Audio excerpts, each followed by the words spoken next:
शुक्लांबरधरं विष्णुं शशिवर्णं चतुर्भुजं प्रसन्नवदनं ध्यायेत् सर्वविघ्नोपशान्तयेत्। गुरुर्ब्रह्मा गुरुर्विष्णुः गुरुर्देवो महेश्वरः गुरुः साक्षात् परब्रह्म तस्मै श्रीगुरवे नमः।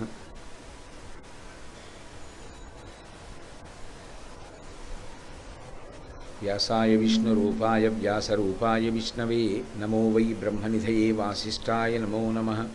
कूजन्तं राम रामेति मधुरं मधुराक्षरम् आरुह्य कविताशाखां वन्दे वाल्मीकिकोकिलं। श्रुतिस्मृतिपुराणानाम् आलयं करुणालयं नमामि भगवत्पादशङ्करं लोकशङ्करं। वागर्धाविव सम्पृक्तौ वागर्धप्रतिपत्तये जगतः पितरौ वन्दे पार्वतीपरमेश्वरौ। सूक्तिं समग्रयितुन स्वयमेव लक्ष्मीः श्रीरङ्गराजमहिषी मधुरैः कटाक्षैः। वैदग्ध्यवर्णगुणगुम्भनगौरवैर्यां कण्डूलकर्णकुहराः कवयोधयन्ति। हैमोद्भपुण्ड्रमजहन्मकुटं सुनासं मन्दस्मितं मकरकुण्डलचारुगण्डं बिम्बाधरं बहुलदीर्घकृपाकटाक्षं श्रीवेङ्कटेशमुखमात्मनि सन्निधत्ताम्। विमलपटी कमलकुटी पुस्तकरुद्राक्षसस्तहस्तपुटी कामाक्षी पक्ष्मलाक्षी कलितविपञ्ची विभासि वैरिञ्ची। मनोजवं मरुततुल्यवेगं जितेन्द्रियं बुद्धिमतां वरिष्ठं वातात्मजं वनरयूथमुख्यं श्रीरामदूतं शिरसा नमामि। आपदामपहर्तारं दातारं सर्वसम्पदां लोकाभिरामं श्रीरामं भूयो भूयो नमाम्यहम्। सिन्दूरारुणविग्रहां त्रिनयनां माणिक्यमौलिस्फुरत्तारानायकशेखरां स्मितमुखीम् आपीनवक्षोरुहां पाणिभ्याम् अलिपूर्णरत्नचषकं रक्तोत्पलं बिभ्रतीं सौम्यां रत्नघटस्थरक्तचरणां ध्यायेत्परादम्बिकाम्। हरि ओम। परमेश्वर स्वरूपैన సభకి నమస్కారం। నాలుక రుచి ఒకటే చూస్తుంది, కడుపుకి రుచితో సంబంధం లేదు. నాలుక కోసం తినడం జీవితంలో నేర్చుకుంటే శరీరము వ్యాధిగ్రస్తమవుతుంది. నాలుకకి లొంగని వాడెవడో వాడు ఆరోగ్యంతో నిలబడతాడు, ఈశ్వర పథంలో ఉపాసన కూడా చేయగలుగుతాడు. ఇది బాగా గుర్తుపెట్టుకో అని వెళ్ళిపోయారు. నేను చాలా ఆశ్చర్యపోయాను నిజంగానే. ఆయన నాలుక గురించి ఆ రోజున నాతో మాట అన్నారు, నీకు గౌరవం తెచ్చినా నువ్వు పాడైపోయినా లోకంలో పూజింపబడినా ద్వేషింపబడినా నాలుకే కారణమని గుర్తుపెట్టుకో. మరి ఆయన ఎందుకన్నారో తెలియదు. ఆ తరువాతి కాలంలో ఈ నాలుకే ఇంతమందిని కూర్చోబెట్టింది కదా. అందుకే ఓ మాట చెప్తారు పెద్దలు, ఆ దంతాలు నాలుక దంతాలను అడిగింది ఒకసారి, పాపం మీరు జంతిక ముక్కలు పెట్టినా చెగోడీలు పెట్టినా ఏం పెట్టినా నవిలి ముద్ద చేసి నాకు పంపిస్తారు, నేను హాయిగా రుచి చూసి మింగుతూ ఉంటాను. మీరు 32 మంది ఉన్నారు, నేను ఒక్కదాన్ని ఉన్నాను. 32 మంది ఉన్నా మీరు తినకుండా 32 మంది నవిలి నాకే ఇస్తున్నారు. నేను మీకు ఏదైనా ఉపకారం చేద్దాం అనుకుంటున్నాను, ఏం చేయమంటారని అడిగింది. అంటే పళ్ళు అన్నాయి, నువ్వు మాకు చేయగలిగిన ఉపకారం ఒక్కటే, ఎవరిని పడితే వాళ్ళ మీద వదరి మాట్లాడకు. ఎందుకంటే మాట్లాడేది నువ్వు, వాళ్ళు అంటున్నారు నీ పళ్ళు రాలగొడతానంటున్నారు. నువ్వు అలా మాట్లాడకుండా ఉంటే చాలు, మాకు మహోపకారం అన్నారు. నాలుక అందుకే జిహ్వాగ్రే వర్తతే లక్ష్మి జిహ్వాగ్రే మిత్రబాంధవా జిహ్వాగ్రే బంధనం ప్రాప్తి జిహ్వాగ్రే మరణం ధ్రువం. వాక్కు అగ్నిహోత్రంతో సమానం. సరే, అందుచేత ఆయన వస్తే బ్రహ్మచారి వచ్చాడు కాబట్టి గౌరవించాలి. అందుకని ఆ తల్లి ఎదురెళ్ళింది. ఆ చుట్టూ ఉన్న చెలికెత్తెలు వెళ్ళారు. ఏమయ్యా, ఏమైనా ఆహారం తీసుకుంటావా, కాస్త పానీయం తీసుకుంటావా, బడలిపోయి ఉన్నావా, కాస్త విశ్రాంతి తీసుకుంటావా, వాళ్ళు వేయవలసిన కుశల ప్రశ్నలు వాళ్ళు వేశారు. ఆయన కూడా అన్ని ప్రశ్నలకి జవాబు చెప్పక్కర్లేదమ్మా, నేను తిన్నాను, ఏమీ ఇబ్బంది లేదు, సంతోషంగా ఉన్నాను. కానీ నాకు ఒక్క విషయం ఆశ్చర్యంగా ఉంది, మీరు ఆడపిల్లలే, ఈమెమిటి అంత చిక్కిపోయింది, అంత శల్యంలా అయిపోయింది, ఏమి తపస్సు చేస్తున్నావేమమ్మా అని అడిగాడు. అవును, తపస్సు చేస్తున్నాను. ఎవరి కోసం? పరమశివుడి గురించి తపస్సు చేస్తున్నాడు. ఎందుకు? ఆయన ఎందుకు నీకు మధ్యలో?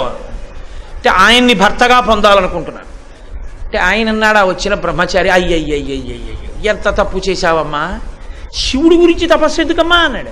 శివుడి గురించి తపస్సు ఏమిటి, ఇంత చేస్తేనే ఆయన రాలేదు, తపస్సు చేయకుండా ఎలా వస్తాడని. ఎంత పొరపాటు చేసేసావమ్మా, శివుడి గురించి తపస్సు ఎందుకు, ఆయన్ని భర్తగా కోరుకోవడం ఏంటి, లోకంలో ఎవరైనా కోరుకుంటారా అలాగా? తరలాక్షి అతడు ధనవంతుడందుమా కోరివేడిన కాని కూడు లేదు, చిన్నారులలోన చిన్నవాడందుమా ఏనాటి వాడుకో ఎరుకలేదు, ఆకారమున అతడు భలె మేటియందుమా ఆకారమెట్టిదో అరయరాదు కులగోత్రములు రెండు తెలియుదమందుమా తల్లిదండ్రులెప్పుడు ధరణి లేరు. మగువా ఒంటివాడు దైవంబు చూడడే మాయచేతో కపట మంత్రములను నిన్ను ఇట్లు మరగించుకున్నాడు నీకు తగినవాడు కాడు కాడు. ఆయన తేల్చేశాడు. వచ్చిన బ్రహ్మచారి అన్నాడు, తరలాక్షి అతడు ధనవంతుడందుమా కోరివేడిన కాని కూడు లేదు. పరమేశ్వరుడు అంటే చాలా గొప్పవాడు అనుకుంటున్నావేమో, ఆయన వెళ్ళి భవతి భిక్షాందేహి అంటే కానీ ఆయనకే కూడు లేదు. ఆయన భిక్షాటనమూర్తి. అన్నపూర్ణమ్మ దగ్గరికి వెళ్ళి భవతి భిక్షాందేహి అని నిలబడితే అన్నపూర్ణమ్మ గరిటితో వడ్డిస్తూ ఉంటుంది. ఆయనకే అన్నం లేదు, ఆయనే భిక్షాందేహి అని అన్నం తెచ్చుకుంటాడు. ఆయన కోసం మళ్ళీ పెద్ద తపస్సు కూడా ఏమిటన్నాడు. తన పెళ్లి తాను చెడగొట్టుకోవడానికి మాట్లాడిన బ్రహ్మచారి రూపంలో వచ్చిన ఏకైక మూర్తి శివుడు ఒక్కడే. అంటే మీరు నిజంగా నిజం అనుకునేది ఇవన్నీ. మళ్ళీ నేను ఈ తత్వం అంతా చెప్పాలంటే కాశీలో 3 నెలలు ఉండాలి, అందుకు భయం నాకు. అంటే భయం ఏం లేదు, కాశీలో ఉండడం మంచిదే అనుకోండి. పరమేశ్వరుడు చేతకానివాడై వెళ్ళి ఆవిడ దగ్గర భిక్షాటన చేయలేదు. ఆవిడంత చేతకానివాడని నువ్వు వచ్చి భవతి భిక్షాందేహి అంటే అన్నం పెట్టననేటంతటి బేల అంత అహంకారంతో ప్రవర్తించే స్త్రీ ఆవిడ కాదు. ఎందుకు నిలబడ్డాడో తెలుసా అండి ఆయన? పరమశివుడు ఎందుకు నిలబడతాడో తెలుసా? ఆదిభిక్షువు అని. లోకంలో ఎప్పుడు ఎక్కడ ఎవరికి ఏది కావాలన్నా కదలికలన్నీ ఆవిడే ఇవ్వాలి. ఆవిడ ఇవ్వాలిరా. కాబట్టి ఆవిడ దగ్గరికి వెళ్ళి అమ్మా నాకు అన్నం పెట్టమ్మా అని అడగరా అంటే, నేను అంతవాణ్ణండి, నేను ఇంతవాణ్ణండి, నేను వెళ్ళి ఎలాగో ఆడదాని దగ్గర చేయి చాపుతానండి అంటారేమో. ఒరే, లోకములన్నిటినీ సృజించి పెంచి చిట్ట చివర నాలో లయం చేసుకోగలిగిన నేనే వెళ్ళి ఆవిడ దగ్గర నిలబడ్డాను, ఇక నీకేమో అవమానం నిలబడ్డానికి అని అందరినీ ఆవిడ దగ్గరికి పంపి ఆవిడ అనుగ్రహం కలిగింప చెయ్యాలని ఆయన నిలబడ్డాడు. చేతకానివాడై కాదు. అందుకు ఆదిభిక్షు అయ్యాడు ఆయన. కాబట్టి తరలాక్షి అతడు ధనవంతుడందుమా కోరివేడిన కాని కూడు లేదు చిన్నారులలోన చిన్నవాడందుమా ఏనాటి వాడకో ఎరుకలేదు. ఎప్పుడైనా పెళ్లి సంబంధం చూసేటప్పుడు మొట్టమొదటి ఏమడుగుతారు?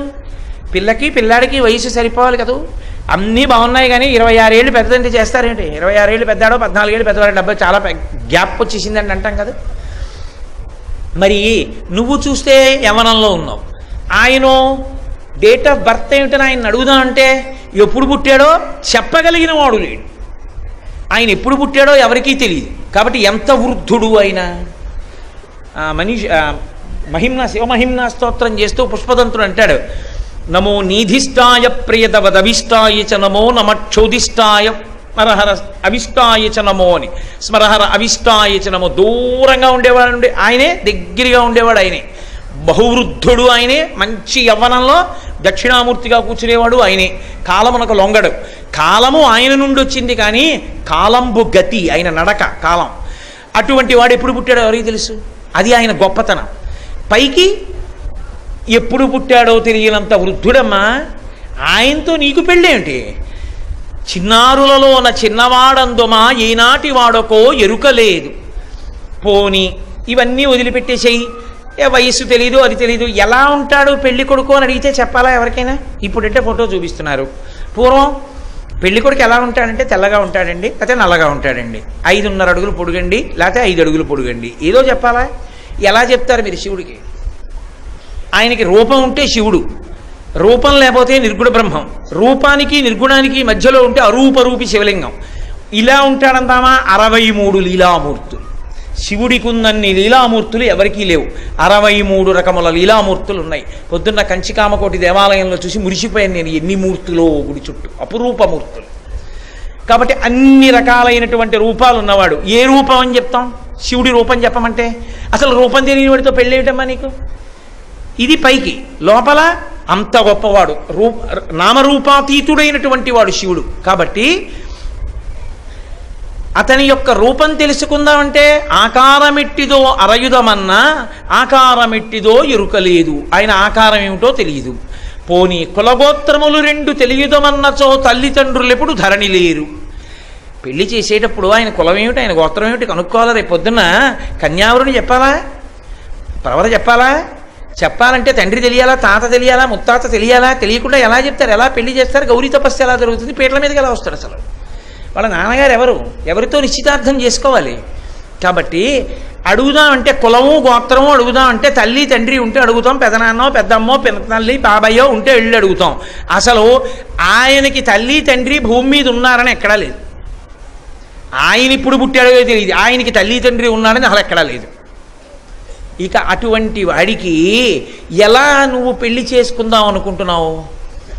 అయినా నేనొకటి చెప్పనా, ఆశ్చర్యకరమైన విషయం ఏంటంటే ఒంటివాడు దైవంబు చూడడే.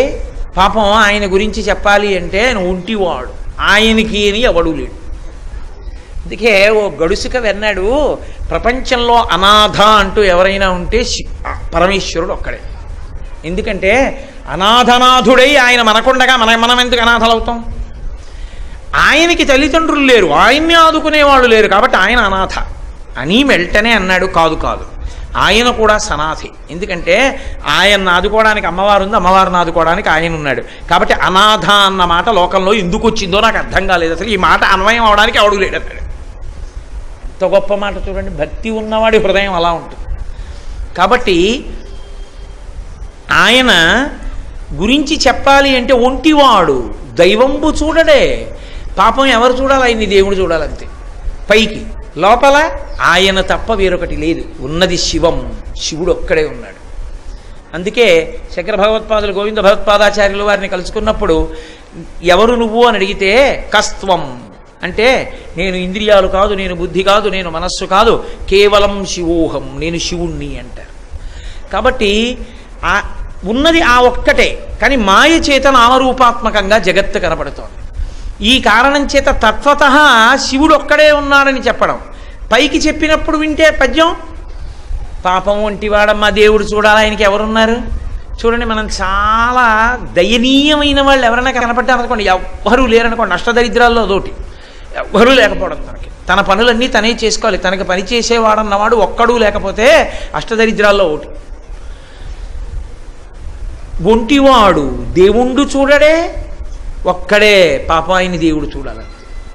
కానీ నాకు అనిపిస్తోంది, మరి నువ్వు తపస్సు చేయడం ఏమిటి ఆయన గురించి? నాకు ఒకటి అనిపిస్తోంది, ఏదో మాయచేతో కపట మంత్రములను నిన్ను ఎరిగించుకున్నాడు. మాయో కపట మంత్రం వేసి వశీకరణం చేసి నిన్ను తన దాన్ని చేసుకునే ప్రయత్నం చేస్తున్నాడు. నిజంగా మాట్లాడితే నీకు తగినవాడు కాడు కాడు శివుడు, ఒక్కనాటికి నీకు తగినవాడు కాడు. శివుడితో నీకు పెళ్ళేటమ్మా? ఎవరి మాటలు చెప్తున్నది? శివుడే బ్రహ్మచారిగా వచ్చి. అంటే ఆవిడికి ఎంత శివభక్తి ఉందో చూడాలనుకున్నాడు. అంటే తెలియదా సర్వజ్ఞుడికి? మనకి తెలియచెయ్యాలనుకున్నాడు. ఆది దంపతులుగా వాళ్ళు అలా ఎందుకుంటారో చెప్పాలనుకున్నాడు. ఆవిడ ముఖం ఎర్రపడుతోంది, జేవురిస్తోంది తప్ప ఆవిడ అదేమిటి నిజమే అనేం పునరాలోచనలో పట్టలేదు. అప్పుడు అన్నాడు, చీనాంబరంబులు చెలువప్ప కట్టడు మదసింధురేంద్ర చర్మంబు కాని, రత్న కంకణములు రమణుడై తొడగడు, పాతాళ సర్ప కంకణములు కాని.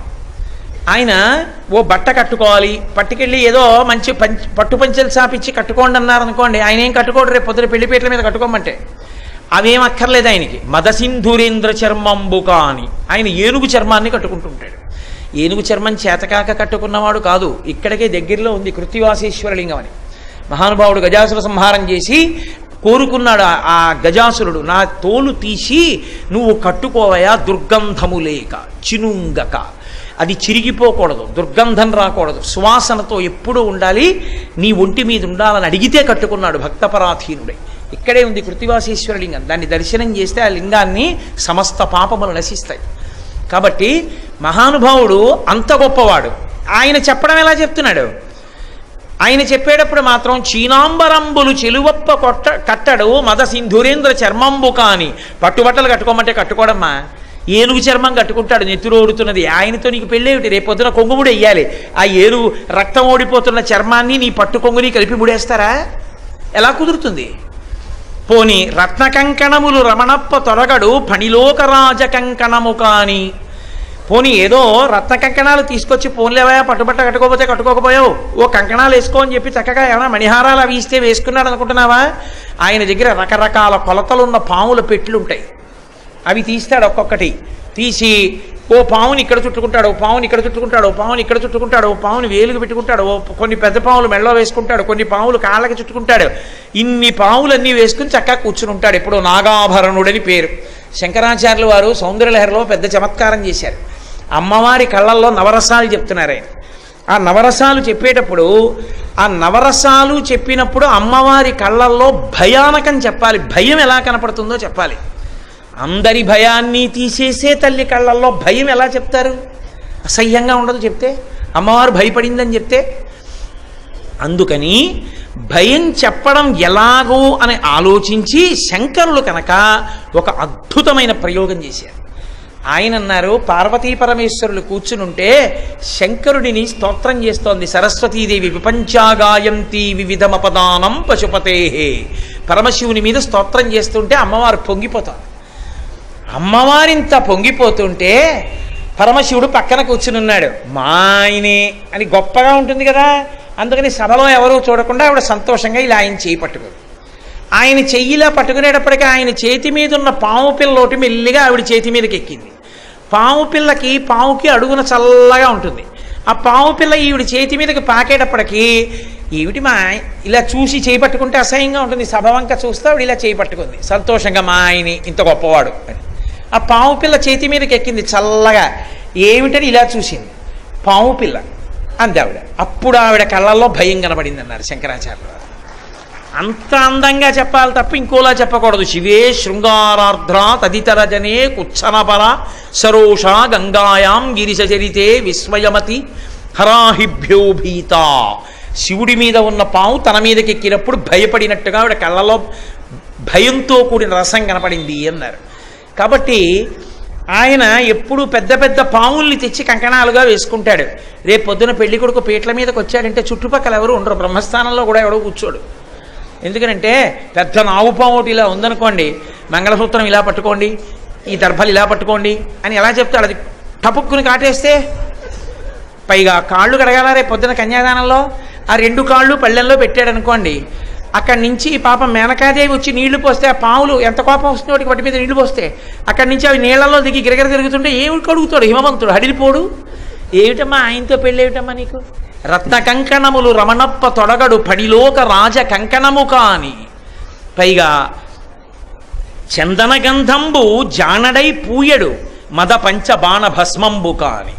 చక్కగా ఏదో చందనం తీసుకొచ్చిస్తే కొత్త పెళ్లి కొడుకని ఒంటి నిండా చందనం రాసుకుని సువాసనలు కొడుతూ ఉండడం. నాకు ఇవి అలవాటు లేదండి అని చెప్పి తన 3వ కంటి మంటతో కాల్చేసిన మన్మధుడి యొక్క భస్మ తెచ్చి ఒంటికి రాసుకుంటాడు.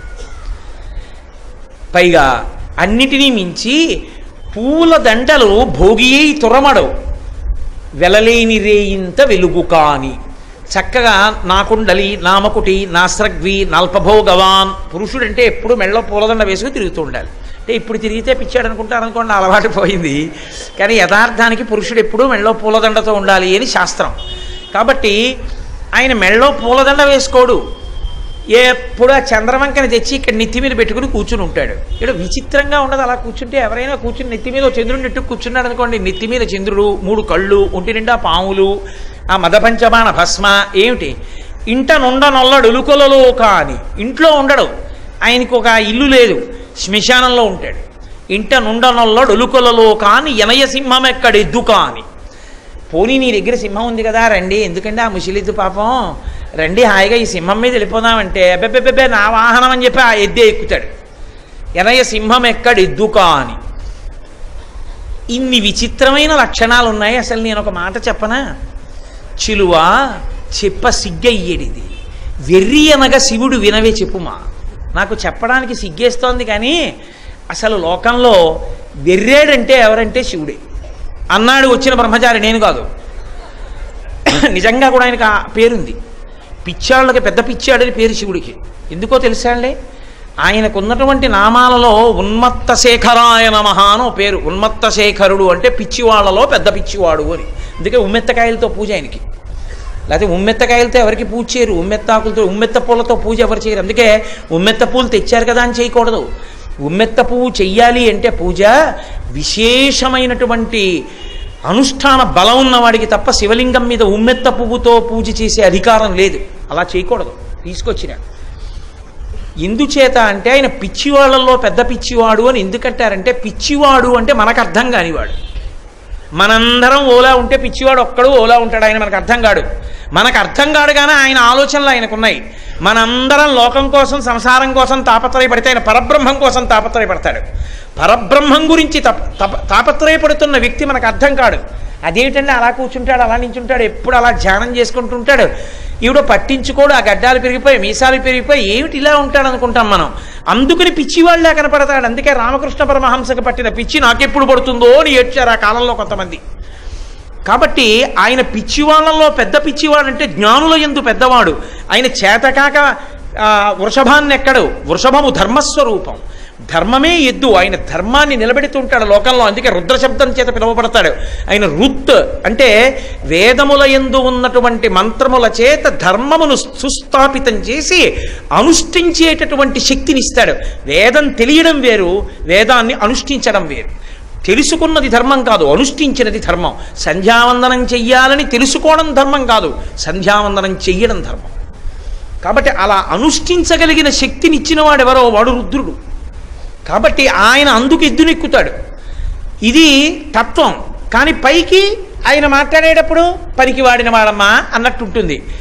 ఇంట నుండనొల్లడు ఒలుకులలో కాని, ఇంట్లో ఉండడు శ్మశానంలో ఉంటాడు. నేను మీతో మనవి చేశా ఇతపూర్వమే అనుశాసనిక పర్వంలో ఆయనే చెప్పాడు పార్వతీదేవితో ఎందుకుంటాడో శ్మశానంలో. ఆయన శ్మశానంలో ఉండకపోతే ఉగ్రభూతములన్నీ వచ్చి లోకంలో పడిపోయి ఇళ్లలోకి ప్రవేశించి కూర్చుంటాయి. ప్రతిరోజు వస్తాయి. మా ఇంటికి రావండి అనకండి, మీ ఇంటికి వస్తాయి, అందరిళ్ళకి వస్తాయి. అందరిళ్ళకి వచ్చి ప్రాతకాలంలో సూర్యోదయాత్పూర్వం నిర్మాల్యం తీయని వాళ్ళ ఇల్లు ఎక్కడుందో వెతుక్కుని ఆ ఇంట్లోకి వెళ్ళి ఆ ఇంట్లో పూలవి తీసేస్తాయి. ఇస్తే ఫలితం వాళ్ళకి పూజ చేసిన ఫలితం. దేవాలయంలో ప్రదక్షిణం చేస్తూ వెనక గోడకెళ్ళి ముట్టుకున్నా తల తాటించినా మీరు చేసిన ప్రదక్షిణ పుణ్యం రాక్షసులకు వేస్తారు. ఎందుకంటే రాక్షసులు దేవాలయంలోనే ఉంటారు, ఇంట్లోనే ఉంటారు.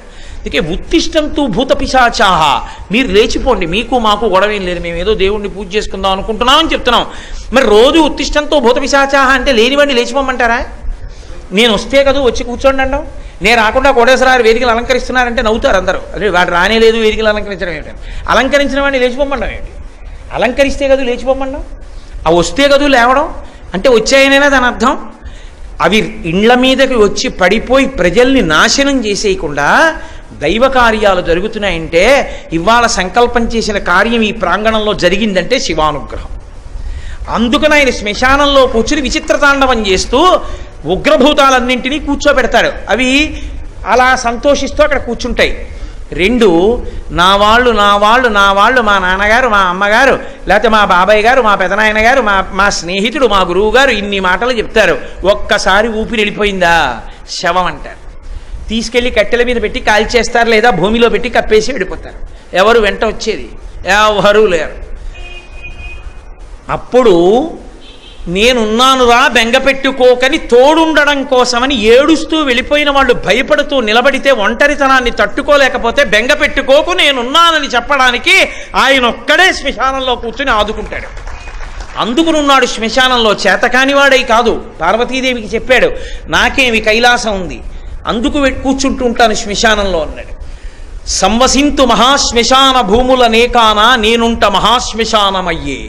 కాశీలో అవిముక్తపురిగా ఎప్పుడు తిరుగుతూ ఉంటాను. ఇక్కడే వైశ్వేదేవం చేసిన బ్రాహ్మణులు పెట్టినటువంటి అన్నం తింటూ ఉంటాను. అందుకే కాశీ మహాశ్మశానం సంకల్పంలో. కాబట్టి అటువంటి వాడు అని పైకి చెప్తున్నాడు, కానీ తత్వతః అది ఆయన గొప్పతనమే.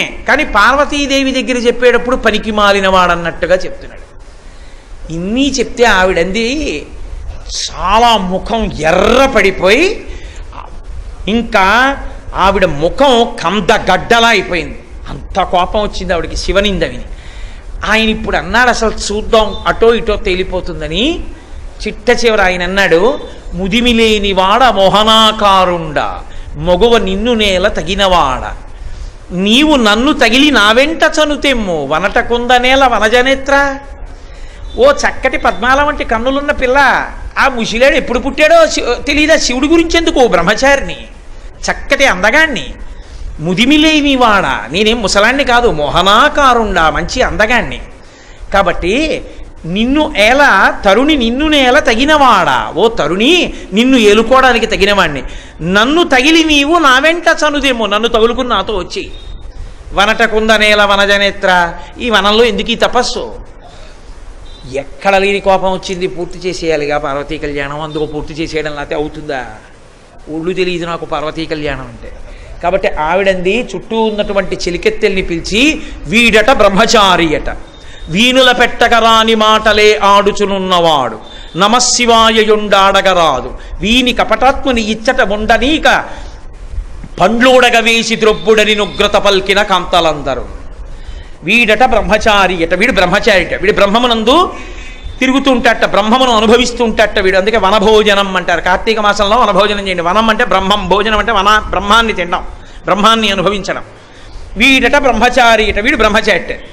వీణులగ పెట్టగరాని మాటలే ఆడుచునున్నవాడు, చెవుల్లో పడకూడని మాటలన్నీ మాట్లాడుతున్నాడు. నమశివాయుండాడగరాదు, నమశివాయ అని శివుడికి నమస్కారం తప్ప శివనింద వినకూడదు లోకంలో ఎప్పుడు.